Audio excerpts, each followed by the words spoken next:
Des moments avec Dieu avaient un temps de réflexion pour chaque jour. 13 mai. Le don du pardon. Pardonne-nous nos offenses, comme nous aussi nous pardonnons à ceux qui nous ont offensés. Matthieu 6,12. Si nous avons du mal à comprendre la grâce de Dieu, c'est précisément parce que nous n'avons qu'appris à pardonner, parce que nous ne pouvons peu traiter les autres avec le même amour que Dieu nous traite. Et comme le méchant serviteur à qui le roi fait remis la dette qu'il avait envers son compagnon de servite. Nous agissons ainsi parce que nous pensons qu'ils nous doivent trop pour que nous puissions leur pardonner. Le pardon devient peu naturellement de nous que nous avons tout compris. Nous-mêmes, l'habitude de garder rancune pour quelque chose qui nous a été fait, nous ne pouvons plus pardonner comme Dieu, qui jette les péchés dans les profondeurs de les mers, ne s'en souvient jamais. Mais nous nous en souvenons toujours et notre âme en souffre. Cette trahison passe de ce mauvais ami qui parlait trop de cette dette qui ruine notre économie. Etc.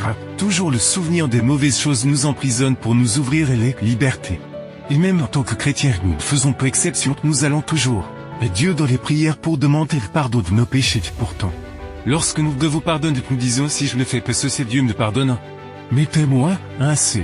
Nous restons les gardiens de prison de souvenirs que nous ne laissons pas partir. Les prisons restent une torture pour notre cœur. L'un des péchés les plus courants, et qui produit les résultats les plus pernicieux, est la soumission à un esprit impitoyable. Combien nourrissent de l'animosité ou un désir de vengeance, et se prosternent ensuite devant Dieu en lui, demandant de leur pardonner comme il pardonne. Ils ne peuvent certainement pas comprendre l'importance de cette prière, car s'ils ne la comprenaient pas, ils n'oseraient pas la prononcer. Nous dépendons de la miséricorde indulgente de Dieu chaque jour et chaque heure, alors comment pouvons-nous nourrir de l'amertume, de la malignité à l'égard de nos compagnons pécheurs? Le pardon est le fait d'être humain, une action divine.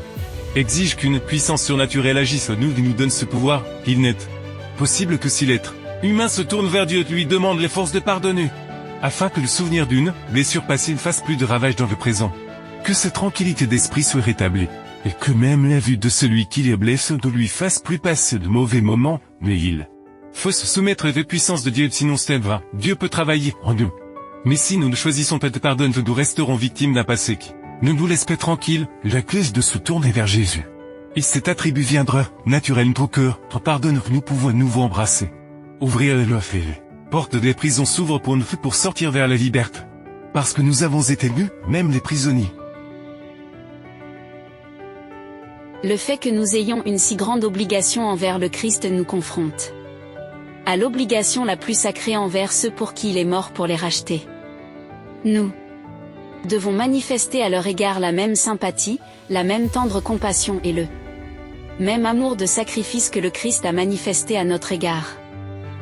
Pour pouvoir traiter les autres comme Dieu nous traite, il faut leur pardonner leurs offenses, leur offrir ce cadeau qui unit deux cœurs autrefois. Cela peut être difficile. Mais si nous allons vers Jésus, recevons son pardon.